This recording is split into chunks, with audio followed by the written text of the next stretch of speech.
Okay, I think I'm live. Hello, I'm Dr. Alex Carter. You should, I hope, be able to hear me. Apparently, I'm not coming through. You can see me but can't hear me. That's unfortunate.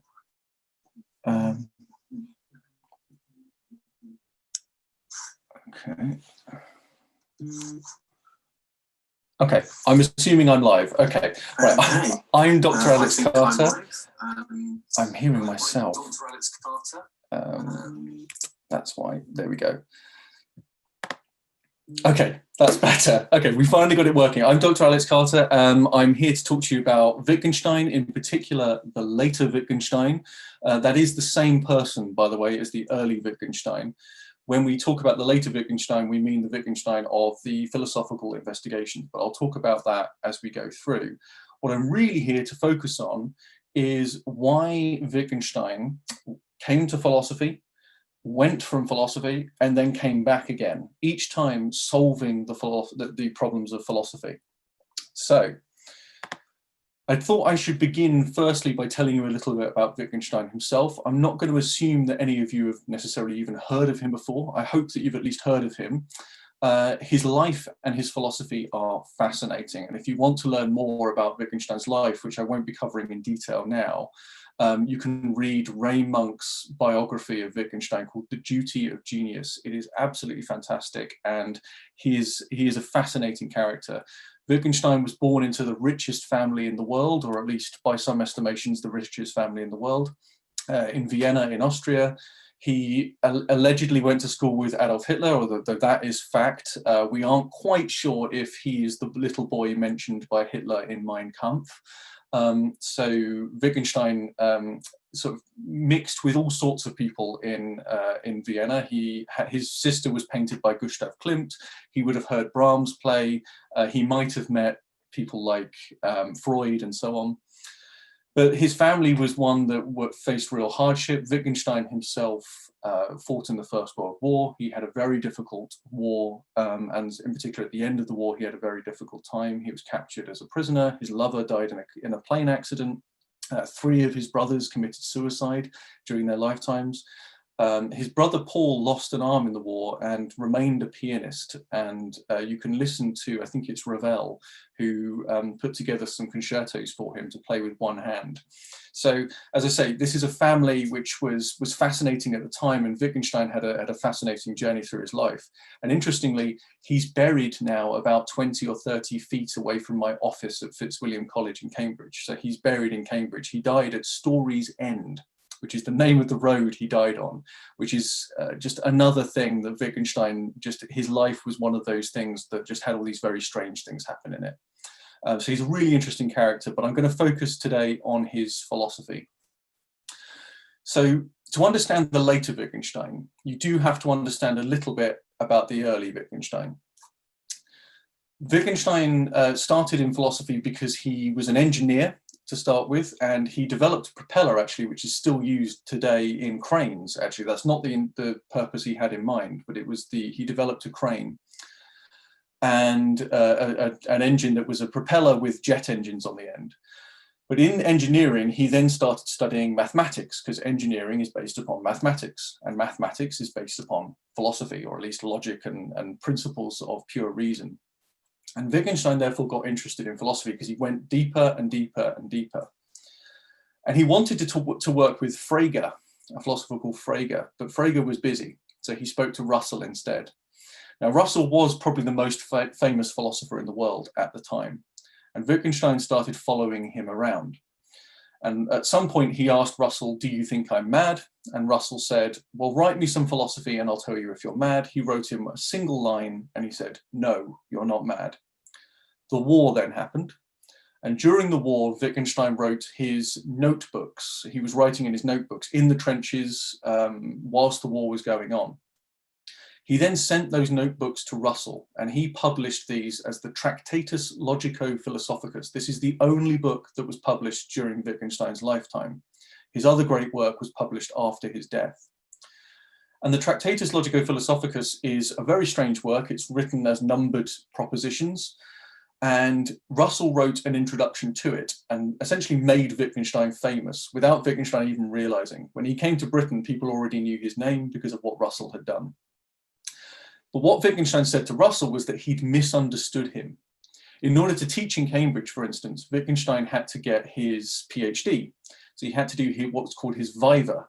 And his viva was done with Bertrand Russell and G.E. Moore as examiners. Those were the two most famous philosophers in the world. And at the end of his exam, Wittgenstein walked up to both of them and said, "Don't worry, you'll never understand it." And that's really telling, because it tells us that philosophers didn't really understand Wittgenstein. And it was partly because Wittgenstein refused to understand other philosophers. And he did that for a very important reason. Other philosophers were drawn into their problems. They were drawn into some of the problems that I'm going to talk about in a moment, for instance, around language and around meaning, but also just around how we know things, whether the world is real, whether there's a God, and so on. And Wittgenstein felt that these problems don't really exist. They're not real problems. Philosophers have made them problems and now trying to solve them. And Wittgenstein just sort of pulls the rug from underneath everyone. He just says, you've made a mistake. You've got to go back to the beginning. And so he writes this book as an attempt to undo philosophy, to solve the problems of philosophy by showing that they aren't really problems. And he makes this bold statement. This is at the beginning of his book. "The truth of the thoughts communicated here seems to me unassailable and definitive. I am, therefore, of the opinion that philosophical problems have in essentials been finally solved. And if I am not mistaken in this, then the value of this work, secondly, consists in the fact that it shows how little has been done when these problems have been solved." So he sounds quite arrogant in saying, "I've solved all the problems," but then he goes on to say, but they weren't really problems anyway. They weren't real problems. And I'm going to explain why that is. So certainly at least one of the big problems for philosophers in history was how you can explain our description of the world and whether or not it's actually true. So whether what we say is true about the world is actually true. So you have skeptics on the one hand who argue that we can never know anything for certain. So when I say I'm in a room here, I don't know I'm in a room here. I could be mistaken. I could be being tricked by, basically it boils down to this. I didn't create all of this. I didn't make all this up myself. Therefore, I'm dependent upon something else to give me that meaning. Well, if I'm dependent upon something else, then how do I know that something else is telling me the truth? So here you have the skeptical argument. The realist or idealist argument, the philosophers who attack that view, present knowledge as something special when it's done through philosophy. That if you present a philosophical argument, what you're doing is you're discovering something hard and certain. You're doing something more than science. You're what we could today call science. You're doing something much harder than that and something very special. But Wittgenstein didn't think it was special. He didn't think that we were solving anything special. He thought the skeptics, the realists, and the idealists were all wrong. And their basic mistake was this. They thought that our ideas about the world, for instance, that 1 + 1 = 2, or that there's a wall in front of me, or that I'm talking to people who can hear my voice. I'm assuming that. I could be skeptical about that myself. But Wittgenstein says the mistake there is to think that the idea and the object about which I'm having the idea are logically distinct. Okay, let me give you an example.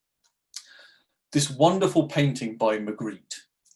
So Magritte painted this picture, and underneath is written, "This is not a pipe." And people said to Magritte, "But it is a pipe, clearly it's a pipe." And Magritte said back to them, "Okay then, smoke it."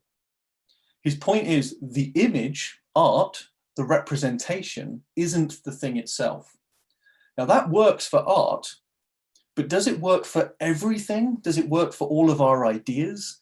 If you paint something, sure, the painting is now a new object. It's something separate from the pipe. The pipe itself is still a physical object and the painting is a new physical object. But that works for paintings. It doesn't make sense when you apply it to how we think about the world. My thoughts about the world don't become a second thing, a separate logical entity. So realists try and solve the problem by saying our words, like this is a chair, correspond to the chair itself. These are correspondence theories of truth. And historically, the problem for the realist was, how do you explain that connection? For instance, what happens if I say, there is no hippopotamus in this room? What am I referring to then? What line can you draw between my words, there is no hippopotamus, and the thing in the room? There's nothing here to refer to. So this is a problem for realists, although there are naturally people who come up with answers for that particular problem. But on the other hand, you have idealists, and idealists will say, we don't talk directly to the chair, the notion of chair. We talk to an example of a chair. And what makes an example of a chair is that there is something that it corresponds to, again, correspondence, but it corresponds to an image. Now, Plato, if you've read any Plato, you'll be familiar with the idea that he posited the idea of forms. He said, out in the world is some idea, perfect idea of the perfect chair. And all chairs resemble that picture, that image, that idea of a chair. So that idea is where the idealists get their name. And there's a relationship between them. But now I have to explain the relationship. So for instance, you've got a few arrows here, but let's just take the arrow between one of those chairs and the perfect chair. How do I explain the relationship between the two? Because I have no experience of the perfect chair. I've never seen the perfect chair. I might look for it in a shop, but I'm never going to find it. Even Plato admits that. So what's the relationship between a real chair and the idea of a chair? Well, it's another thing. It's a third thing. And this is what the third man argument is about. It's about, you've created a third thing to explain one thing. But now you've got a bigger problem, because you haven't just got to explain how the chair connects to the other chair. You've also got to explain how the chair connects to the connection between the two chairs. I'm not going to bore you. That's a really long-winded argument, but essentially it's a genuine problem for people who believe that ideas give meaning to objects. That ideas, whether they're in our heads or whether they're in the objects themselves or whether they're out somewhere in the universe, we've still got to explain what the connection is between all these things.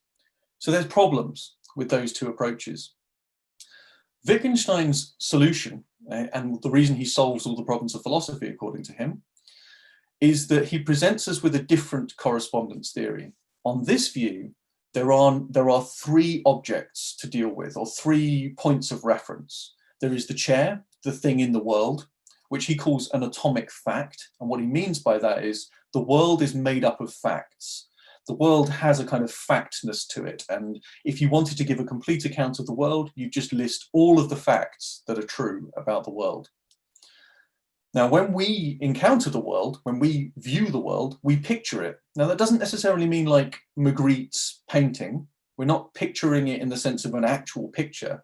It's a logical picture, but it's like a picture.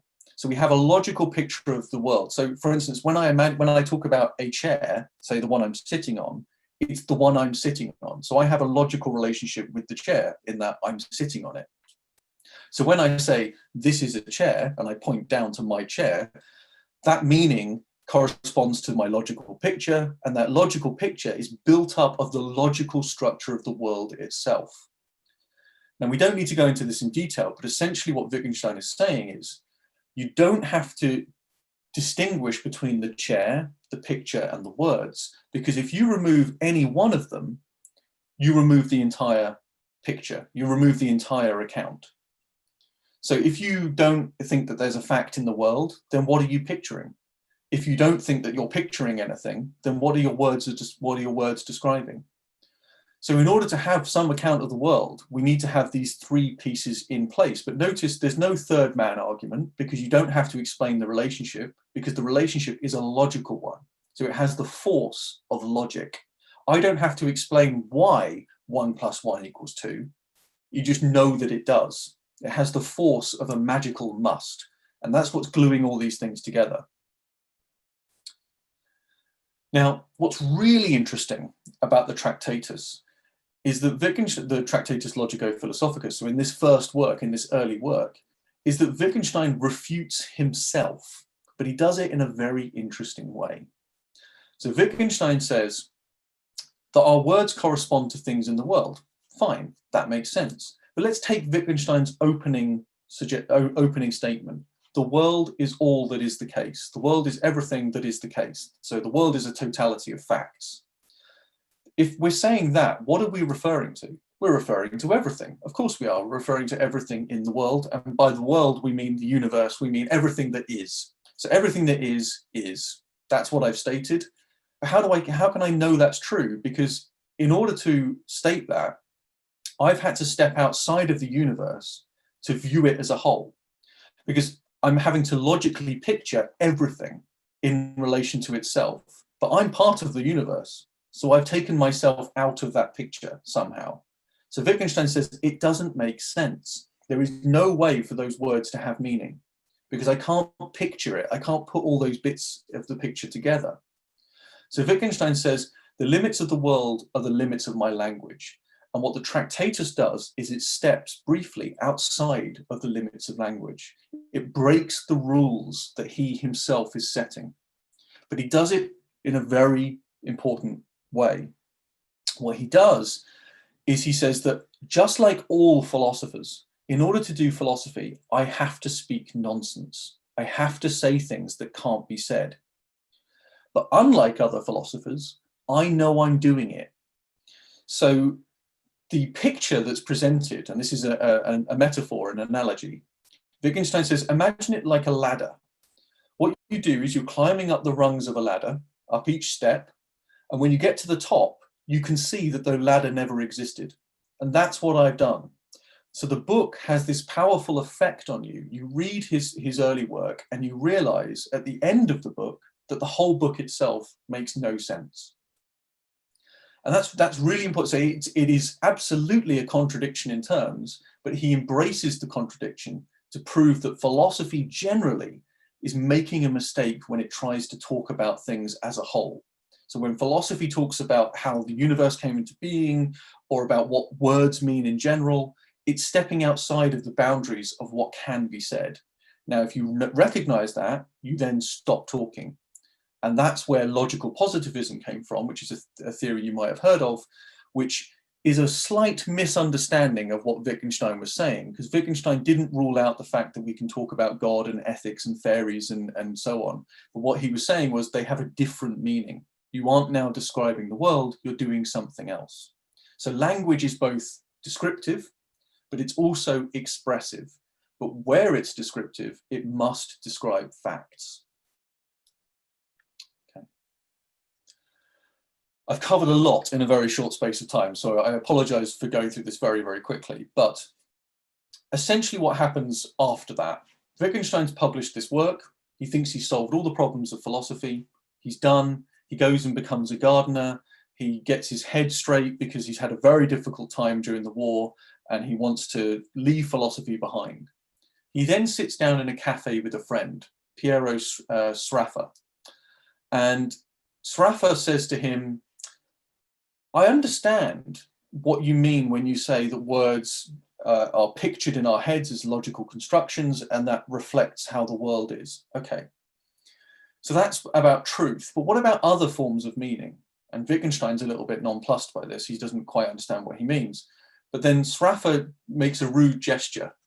He runs his fingers along the bottom of his chin and says, what does that correspond to? And Wittgenstein realizes that his early philosophy was describing a tiny, tiny pocket of language. It didn't give a complete account of meaning. It didn't give a complete account of language. In fact, it gave a very, very limited view. It was still true, but it was not the end of philosophy. So Wittgenstein comes back to philosophy, comes back to Cambridge to study philosophy and becomes professor of philosophy in Cambridge. And his goal from here on out, from 1929 or 1926 roughly to the end of his life in 1951, his goal is now to investigate meaning and to present a case for meaning that is determined by a lived experience, by life, by action, by gestures, and by doing things and communicating with other people, and it isn't just about describing things. And you may be familiar with this quote. It's a very famous quote. Wittgenstein, the later Wittgenstein, says that philosophy is a battle against the bewitchment of our intelligence by means of language. Now, what's interesting here is this echoes something else he said earlier. The early Wittgenstein didn't want to read other philosophers because he would get drawn into their problems. And what he meant then was that he would be bewitched by their use of language. So he wants to get away from that kind of philosophy. And at the same time, he wants philosophy to have this role of stopping philosophers, but everyone else as well, from being bewitched by language. The way in which we use language is sometimes misleading. And what he wants to do is explain and clarify what we mean when we use our words. And use is a key term, because Wittgenstein moves now away from meaning as description and makes it meaning as use. So what he wants to do is look at when we're using language and when we're using it correctly and incorrectly. And what's interesting here is that Wittgenstein breaks now from some of the key people who were supporting his philosophy. So Bertrand Russell, who made him famous, now breaks from Wittgenstein and says, what you've done is you've turned philosophy into a trivial pursuit. All you are doing is you are telling people how to use words that they currently use. You are no longer trying to discover things that are new. So philosophers like Bertrand Russell thought that philosophy, like science, could discover new things. And what Wittgenstein is saying, like he did before, is that there aren't real philosophical problems. There are linguistic problems, there are religious problems, there are problems in literature and geography and all these sorts of problems. And language plays a role in all of them. So we can understand all problems better through philosophy, but philosophy doesn't have its own problems and will therefore not solve those problems. So the job of a philosopher, he says, is trivial. He admits it. He says, yeah, absolutely, philosophy is trivial. It is basically like comedy, like observational comedy. You know, so Bill Murray tells this joke. He says, balloons are strange things. Happy birthday, here's a sack of my breath. And what he's doing there is he's highlighting the odd way in which we give balloons at our birthday, the very strange practices that we have. And Wittgenstein is essentially saying philosophers are doing that in order to uncover something true about human beings. So everything, he says, is open to view. Everything already is plain to view. Philosophy doesn't have to dig to find the truth. The truth is all laid out in front of us, and we just need to see it properly. So, as he says here, so philosophy just puts everything before us and neither explains nor deduces anything. Since everything lies open to view, there is nothing to explain. And what he's talking about there is that what we need to do as philosophers is identify how words are being used. So take an example that's from my background in philosophy of religion, where someone says, it is God's will. Now, it looks like, as a sentence, it's been constructed in the same way that you might construct a sentence to say, it is Alex's will. For instance, it is my wish that we go on holiday tomorrow. Whereas in it is God's will, it performs a different function. Look at when people use it. Don't think about what the words might mean. Look at when people actually use the sentence. And when you do that, you realize that people are actually saying, don't try and explain anything. There's no explanation here. When someone says it is God's will, they essentially mean there's no point looking for an explanation. There's nothing to find. So there's one example of what he calls surface grammar, bewitching us into thinking it means one thing when actually it means something else. So this account of meaning helps resolve some of the problems around idealism and realism, for instance, when it comes to, for instance, the morning star versus the evening star. Now, Frege had done some of this work before him, but Wittgenstein essentially says the morning star is Venus when you see it in the morning. The evening star is Venus when you see it in the evening. And if you were to say, oh, look, it's the evening star at 9 o'clock in the morning, then you haven't understood what the words mean. Of course, you're still referring to the right object. You're still telling the truth, but your meaning has been lost. And what's key to this is you may have seen this image before, the duck rabbit. Now, you might not know what I mean until it turns itself around. Here we go. So it was a rabbit, now it's a duck. And Wittgenstein is essentially saying that much of our language is like this. We simply need to see it in the right aspect, and then we'll understand what it is. We'll gain a sense of meaning. So perspective here is really important. And pictures do play a key role in Wittgenstein's later philosophy. So I talked about the picture theory in his early philosophy. Well, in his later philosophy, pictures play another key role. Pictures now explain human psychology. And he's talking about psychology here, not so much in the Freudian sense or in really talking about the cognitive psychology or anything scientific. What he means is, as a matter of fact, human beings will see a rabbit when they look at it like this. When you put it on its side, they will see a duck. There's no explanation you need to go beyond that's how it's seen when human beings see it. So it's about seeing aspects of certain issues, certain ideas and certain topics and certain concepts. If you see them in the right aspect, the problem goes away yet again. And the problem can be created if, for instance, I present you with this image and say, look, a duck. Someone might fail to see the duck because at the moment they're seeing it as a rabbit. And that's the point. You just need to reorient the picture and then they'll see it as you want them to see it. Now, I won't go into this in great detail, but I'm hoping this is somewhat familiar to you. But Wittgenstein is perhaps most famous for the concept of a language game. And a language game is essentially anything. It could be sport or a particular sport. It could be science or a particular science. It could be a conversation you're having. Anytime we use language, we're obeying certain rules. Right now, for instance, I'm obeying the rule of not swearing or not talking backwards or not talking away from the camera so that you can't hear me. There's all sorts of rules about what I'm doing now, and I'm teaching. So I've got to think about how you're receiving the words I'm saying. So there's this sort of unspoken or implicit set of rules that are shaping what I'm doing in any given moment. And I don't know those rules. Those rules aren't written down anywhere. And I may never have learnt those rules, but I will have seen other people teach. I will have gone to class and been a student myself. And so I will have picked up the rules myself. And maybe I would be following a rule, but I don't have to always follow that rule. So I might learn a rule by following it and then forget the rule entirely, but still obey it. So we essentially learn to play these language games. We learn a language in the same way that we're born into a family. We just start to accept certain things as established. We're born into a culture, we're born into a way of living, we're born into a way of life.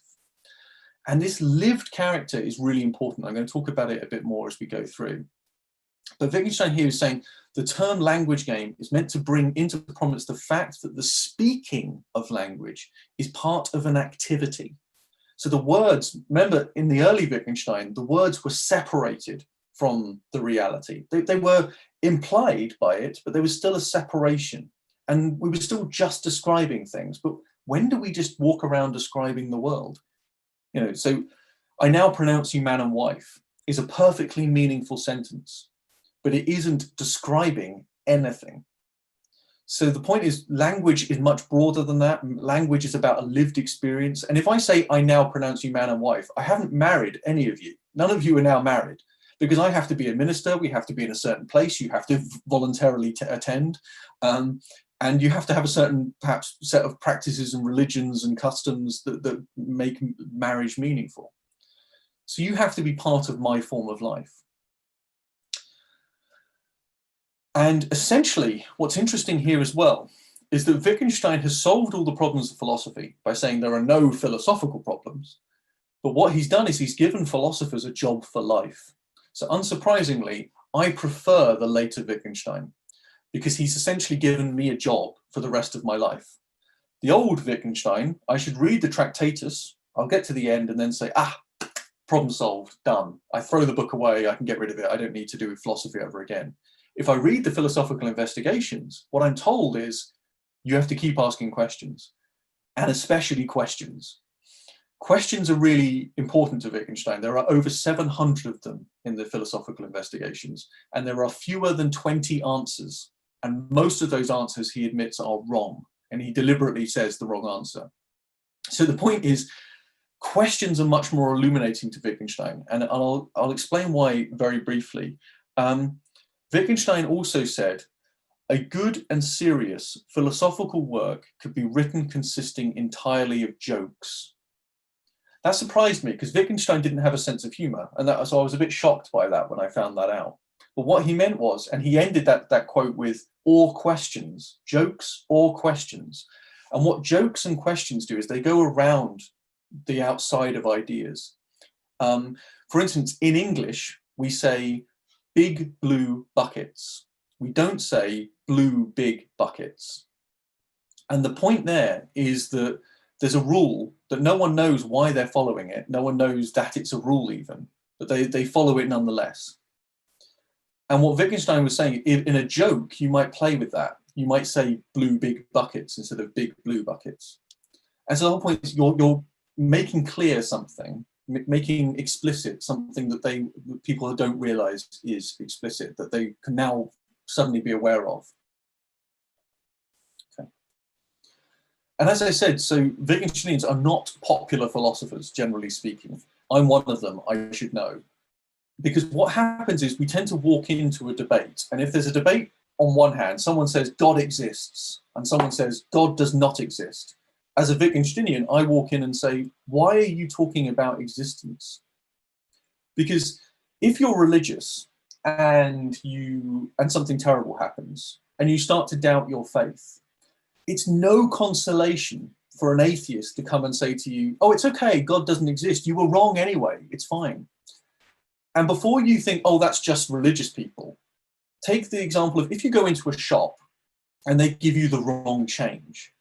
Is it any consolation if they tell you numbers don't exist? So the point there is, and again, that sounds like a joke, right? And it is, I hope it's funny, and I hope some people are laughing. But there's a kind of joke there, because the point is, we realize in that case, it would be silly to mention existence. But in the philosophy room, we always talk about the existence of God as if that means something. But there are plenty of religious people who say God does not exist, he is eternal. Just as you might say the number 2 doesn't exist, it is eternal. Okay. So as I mentioned forms of life earlier, and essentially it's to say that if meaning is use, it isn't just enough to say it's how a word is used. It has to be used within a form of life. So for instance, if a lion was to come and say something to us, even if they were speaking English, so if a lion came and said, this pineapple is honorable, I wouldn't know what the lion meant. I might start to have an inkling, but I would probably be way off. Maybe pineapple doesn't even mean the fruit pineapple, because how do I know what the lion means by pineapple? So the point is, a lion has a completely different form of life. They might measure hunger in distance, for instance. They might have no active terms, especially if it's a male lion, because male lions are incredibly lazy and do nothing really at all. But they might have no words for action, whereas the female lions might have all the words for action. Who knows? I mean, we just don't know. This is the point. There's no point even asking these questions because there's no form of life to attach it to. And this is the crucial point, is that language must be lived. And this is what Wittgenstein wants us to remember. And so rather than do philosophy in this abstruse way of saying, what is free will? Well, what does the word free mean? And what does the word will mean? And maybe we have some sort of magical ability. Well, is that what the Greeks were talking about? Were they talking about determinism and causation and all these kinds of things? Of course not. They had the same meaning attached to freedom that we have now, that when I am making a choice, it's important to me. But of course, there are implications around the use of language here. How, for instance, is Wittgenstein saying that we can never understand the Mayans, for instance, because there's no way for us to speak to a Mayan today and say, what did you mean by that? Or even British people or Russian people or you know, from 300 years ago or 400 years ago or 5,000 years ago, how do we know what they meant by the things that they were writing down? We assume we know, but we don't really know. But Wittgenstein would say, well, in order to find out, you have to look at the way in which people use their language. I'll give you one very quick example because I've got to make sure I'm keeping to time. There's a book called The Golden Bough, which is a very famous book in anthropology. And in it, James Fraser describes a rain dance. And a rain dance is something we all understand. It's when a witch doctor does a dance and he makes it rain, right? Well, Wittgenstein read that in James Fraser and said, he's way off here, because even in James Fraser's own account, it says that the dance is only done in October. October is the rainy season. So why don't we just think that the dance is a celebration? It doesn't have to be a scientific thing. They're not trying to make it rain. They're celebrating the fact that it's going to rain. So Wittgenstein looks at the account and he says, it doesn't make sense.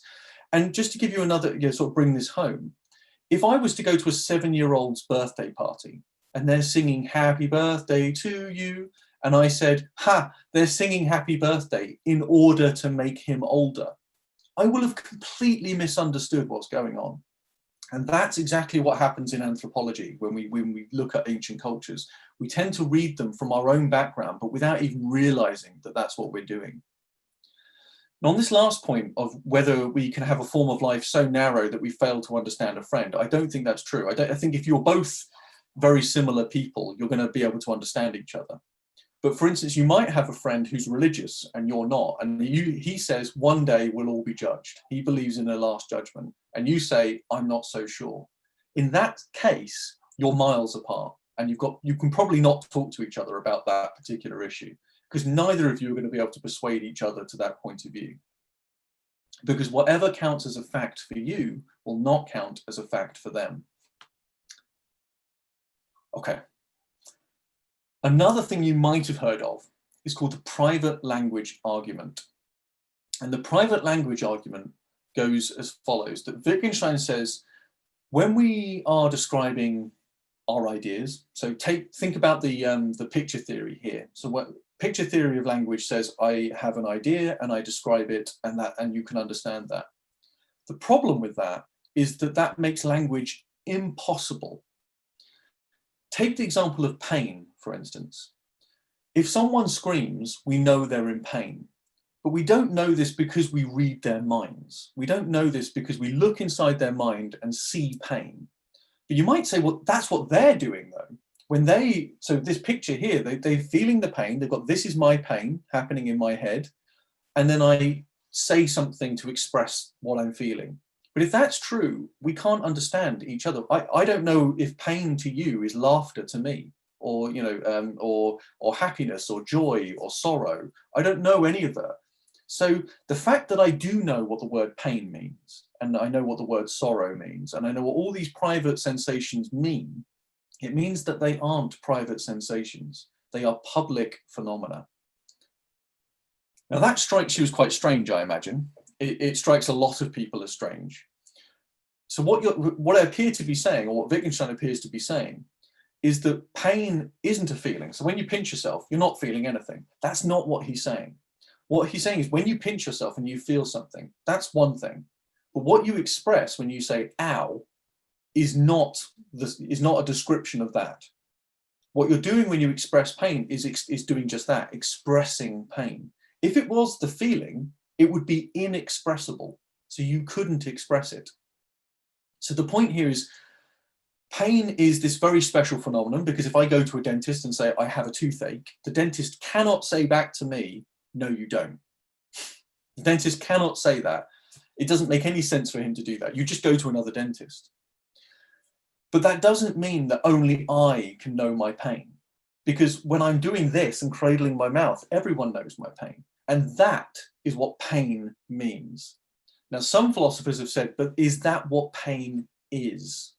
Because take, for instance, a child who pretends to be in pain.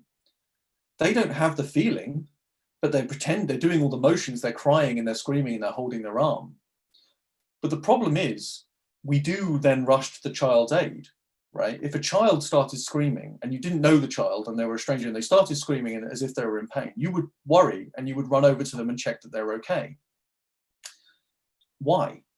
If the pain was a private phenomenon and we knew pain through that means, then you wouldn't need to run to them. And an actor could never portray pain, could never convince you they were in pain, but they do. Therefore, pain must be public. You have to establish that first before you can then ask the question, okay, so what's that feeling I'm feeling? That's something completely different to what pain is. Okay. My last point, okay.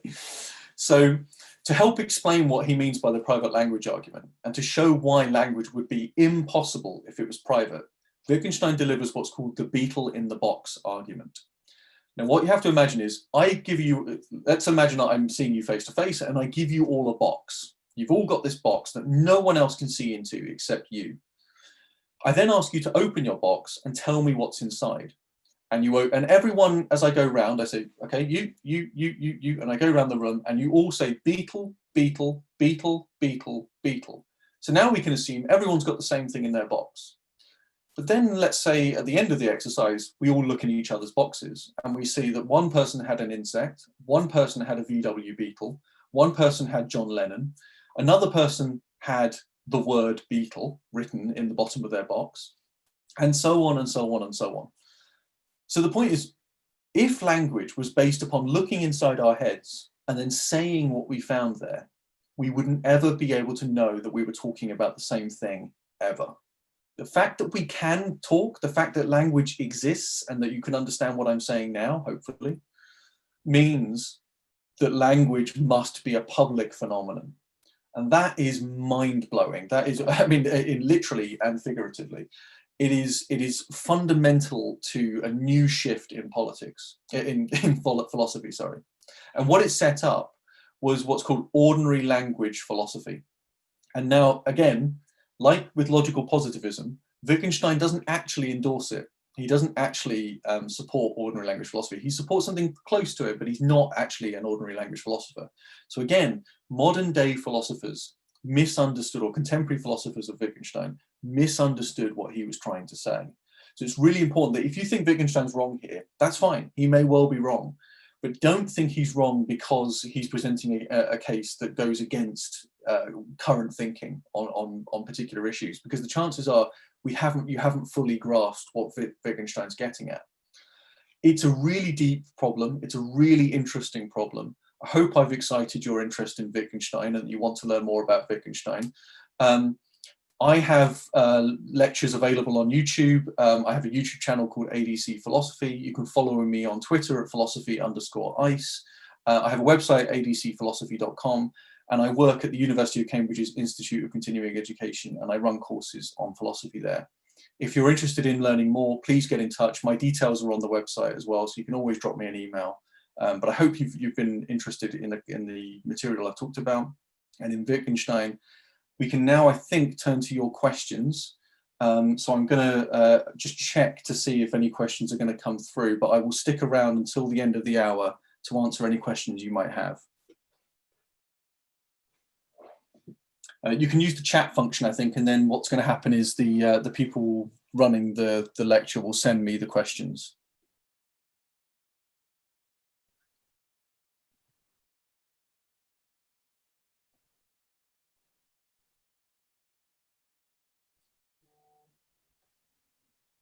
Okay, so we've got several questions. So the first question is, could you please explain the difference between context and discourse in simple words?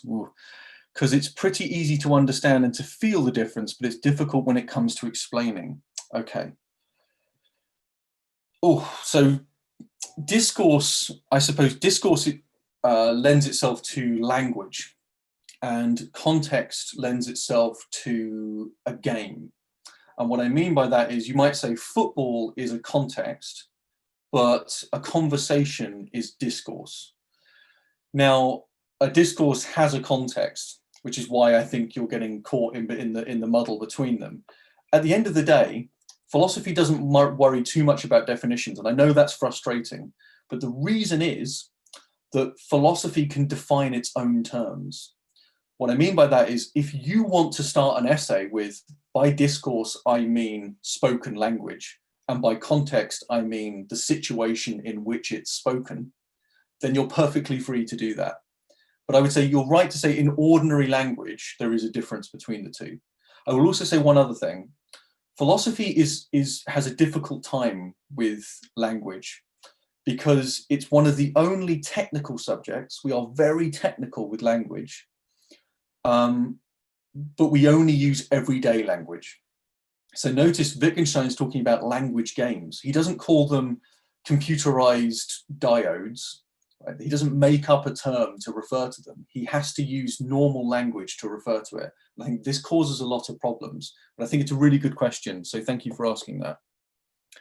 The second question is, does Wittgenstein raise the question of human suffering as a person's perception of external events without making them good or bad? And does God connect with this process? Human suffering as a person. On this score, so I would actually say, if you're interested in the question of suffering and the question of religion, although I'm going to switch to main video. There we go. Hopefully you're all seeing me now like that. Okay.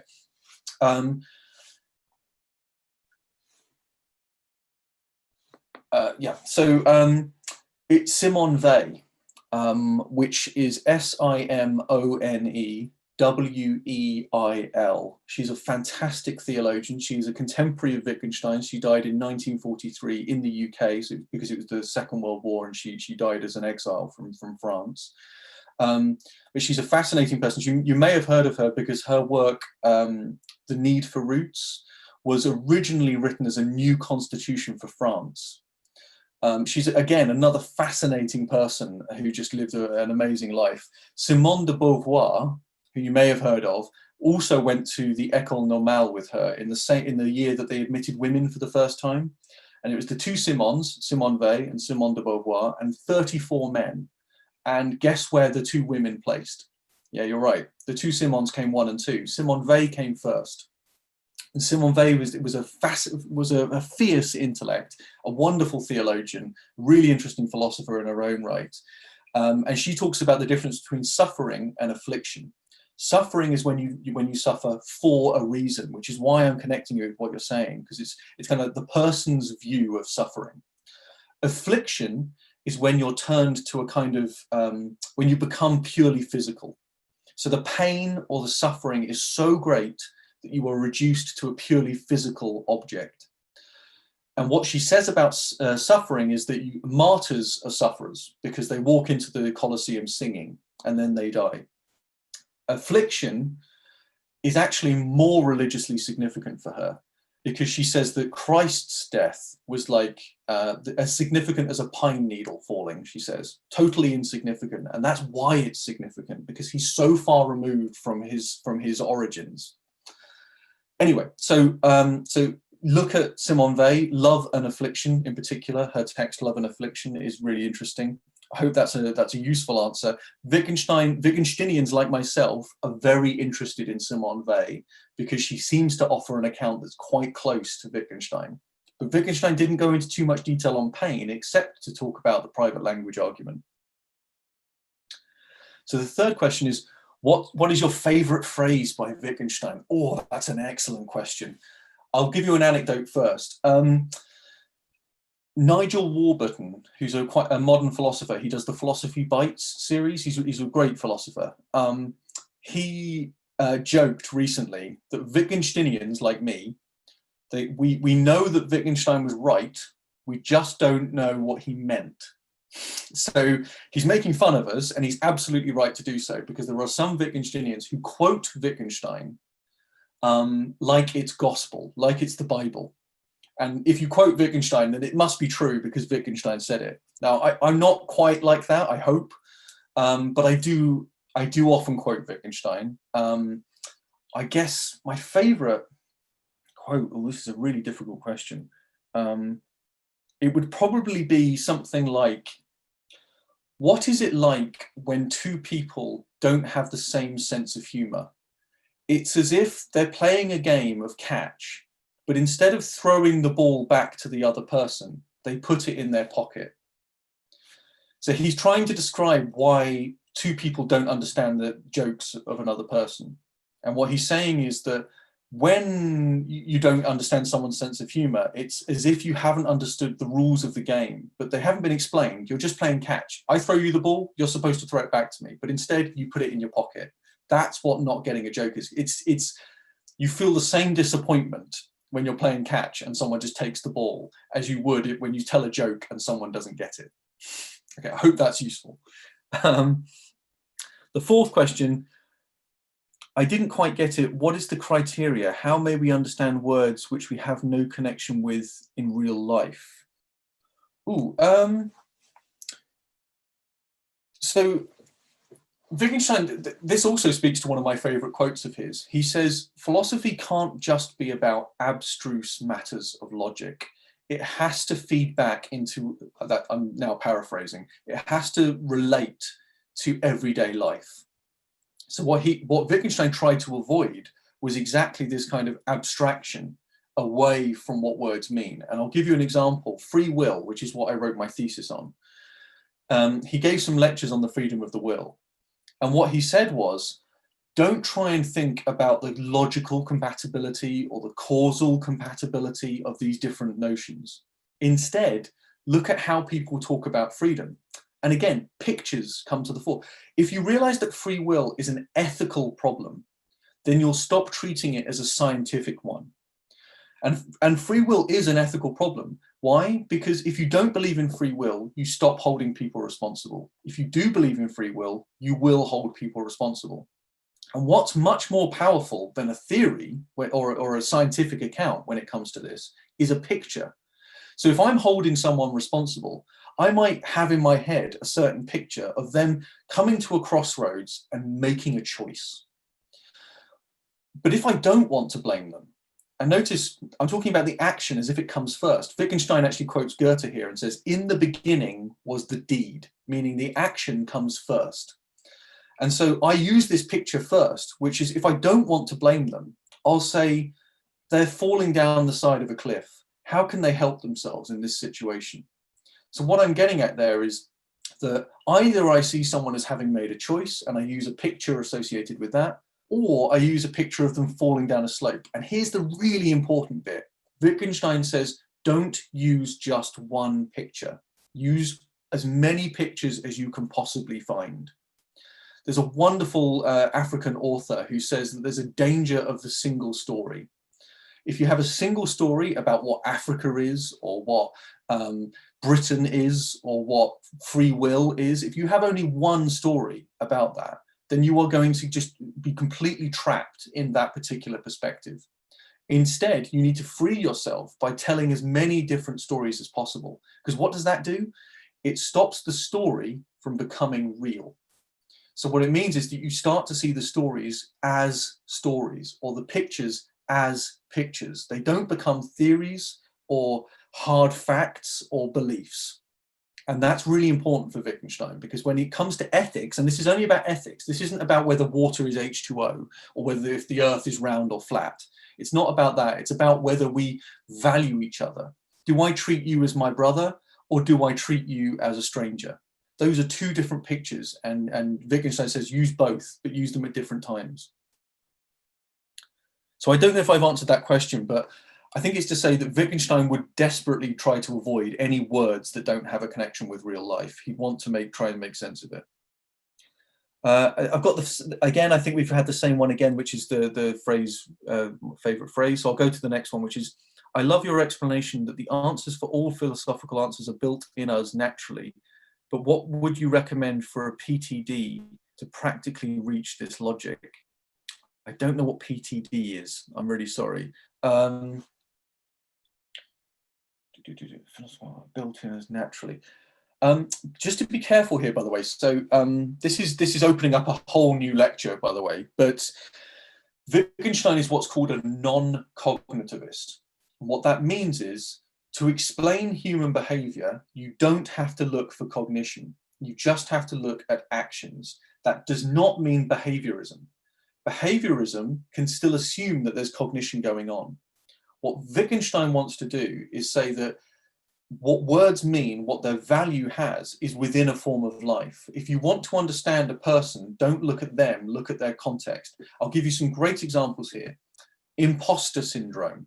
You might have heard of this. So I have it. When I work at the University of Cambridge, it's one of the most famous universities in the world. And I sit there thinking, I'm not the best philosopher in the world. I don't belong here. That's imposter syndrome. I imagine as students, you can feel it as well, right? And I did when I was a student. Why am I here studying this? I don't feel like a philosopher. I don't feel like a physicist, etc. The issue with that approach is that it assumes the fault is mine, that I am to blame. The really interesting stuff written about imposter syndrome says it's not the person, it's the institution that's to blame. So take something like mental health. Mental health is a really big issue at the moment, massive issue at the moment. But the problem is no one has got a satisfactory definition of it. Because what they'll say is, it's like, I've heard definitions which are, it's a condition involving thoughts, feelings, or attitudes. Well, that's anything at all involving a human being. That's not an illness, that's just anything. The difference between mental illness and physical illness is that if I have symptoms caused by cancer, the symptoms are not the disease. If you get rid of the tumor, I lose the symptoms. In mental illness, often, not always, but often, the symptoms are the same thing as the disease. Now, what's really telling about this is when someone then says, but there must be some cause, but there must be some cause of every bit of behavior. So the problem we have as philosophers is that we have to try and understand these concepts, but not by imposing meaning on them. What I want to try and do is get people to realize that we already have an understanding of mental health, but it's not satisfied by any of the definitions we have so far. Anyway, that's a really big question, and I'm really sorry if I didn't fully understand the question, so I apologize if I've missed the point there. But certainly, if you're interested in this question of whether answers to philosophical problems are built in us, the answer is they're not. They're built into our life. That our life itself isn't a problem. It's just responding to. I see you meant PTSD. I'm with you. So perfect then. I say perfect. It's obviously a very difficult thing to deal with, of course, but it's exactly what I was talking about when it comes to mental health. When it comes to post-traumatic stress disorder, we aren't talking about something wrong with the individual. We're talking about something that someone with the condition is recognized within a community as not being able to do things that people who don't have PTSD are able to do. I'll use a different example because it's a familiar one. The difference between a thief and a kleptomaniac, okay? A kleptomaniac steals compulsively, and a thief has reasons for stealing, or just is the person we blame for stealing. One philosopher tried to distinguish between them by saying that the kleptomaniac can't make decisive decisions. That is exactly what Wittgenstein means by abstruse, meaningless philosophy. What is a decisive decision and what is an indecisive decision? How can you make an indecisive decision? So Wittgenstein would just simply say back to, by the way, that philosopher was a Wittgensteinian, so that's embarrassing. But decisive decisions don't mean anything. He then goes on to say that the thief makes up his mind to steal and the kleptomaniac doesn't. How does he know that? Have you actually asked kleptomaniacs if they decide to steal? Because I'm pretty sure if you ask some kleptomaniacs why they stole, they will give you a perfectly plausible reason why. The difference is that when you, for instance, if a thief steals a banana, we stop him, he says, why'd you take that? And he says, because I'm hungry. If you stop a kleptomaniac, he'll say, because I'm hungry. But then you'll look under their bed and you'll find a whole load of rotten bananas under their bed. And that's when you know they're not well. And so the point is, it's not that they are doing something wrong, it's that we can't make sense of their behavior. So PTSD is the name that other people give to people who act in ways that we want to recognize as acting abnormally. But they are not abnormal. Our description of them is that they are not normal. So this is really important. And it changes fundamentally how we view mental health problems, because at the moment we are stuck in a Cartesian picture. We think that we have a mind and that we have a body, and that those two things are separate things. And as I try to explain today, it doesn't work as a philosophy. It's a terrible philosophy. And everyone pretty much agrees with this when they read Descartes, but everyone then leaves the classroom as a Cartesian. Okay, I'll end there. I think that's probably just about time. Thank you everyone for joining us for the lecture. I hope you enjoyed it. I hope you got a lot out of it. And I look forward to, if you have any other questions, as I say, please feel free to look me up and send me some questions. Okay, bye.